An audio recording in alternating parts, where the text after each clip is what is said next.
Hello दोस्तों, स्वागत है आपका एक और वीडियो में। दोस्तों आज हम इस वीडियो में जो है इनकम टैक्स नोटिस के बारे में बात करने वाले हैं।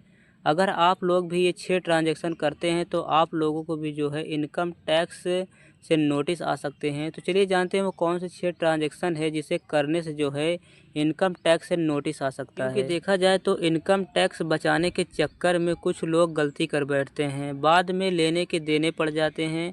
ऐसे में कुछ ट्रांजैक्शन उसे इनकम टैक्स एक्ट के तहत करें, इससे कभी मुसीबत में नहीं फंसेंगे। दरअसल लंबे ट्रांजैक्शन पर इनकम टैक्स विभाग अपनी पैनी नज़र बनाए रहता है। जैसे ही आपने कोई कैश ट्रांजैक्शन किया तो फ़ौरन इनकम टैक्स के रडार में जो है पहुंच जाता है। इसके बाद बचने के आसार जो है बेहद कम रह जाते हैं। ऐसे में हम आपको कुछ ऐसे ट्रांजैक्शन बता रहे हैं जिसे 1 साल के भीतर जो है कभी नहीं करना चाहिए। दरअसल bank, mutual fund, brokerage house और प्रॉपर्टी रजिस्ट्रार के पास अगर तय लिमिट से ज़्यादा के कैश ट्रांजैक्शन करते हैं तो उन्हें आयकर विभाग की इसकी सूचना देनी होती है। आइए जानते हैं कि ऐसे ही 6 ट्रांजैक्शन के बारे में जो आपको जो है दिक्कत में डाल सकते हैं, जिससे इनकम टैक्स विभाग जो है नोटिस थमा सकता है। 10 लाख से ज़्यादा की एफडी पर मिल सकता है नोटिस। अगर आप फिक्स डिपॉजिट यानी कि एफडी में 1 साल में जो है 10 लाख रुपए से ज़्यादा जमा करते हैं, तब ऐसी स्थिति में जो है इनकम टैक्स विभाग की ओर से जो है नोटिस मिल सकता है, भले ही वो एक बार में जमा किए हों या कई बार में हो। फिर कैश ट्रांजैक्शन हो या डिजिटल, इनकम टैक्स विभाग आपसे इन पैसों के स्रोत के बारे में पूछ सकता है और आपको नोटिस भेज सकता है। ऐसे में एफडी में अधिकतम पैसे चेक के जरिए जमा करना चाहिए। एक वित्त वर्ष में जो है 10 लाख रुपए या उससे अधिक की राशि कैश में जमा होने पर जो है बैंक को इसके बारे में जो है सीबीडीटी को जानकारी देनी होती है।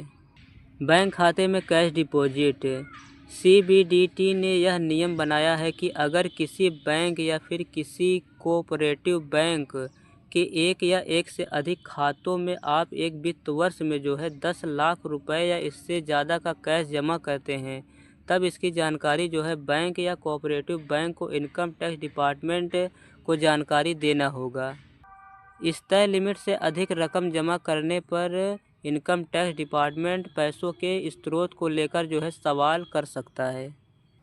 प्रॉपर्टी ट्रांजैक्शन, अगर कोई व्यक्ति 30 लाख रुपए या इससे ज़्यादा की धनराशि प्रॉपर्टी में खरीद या बिक्री करता है, तब ऐसी स्थिति में जो है प्रॉपर्टी रजिस्ट्रार को इसकी जानकारी जो है इनकम टैक्स के अधिकारी को देनी होती है। ऐसे में आयकर विभाग आपसे जो है सवाल कर सकता है कि इतने बड़े ट्रांजैक्शन के लिए आपके पास पैसे कहां से आए हैं। तमाम सवाल जो है पूछे जा सकते हैं आपसे।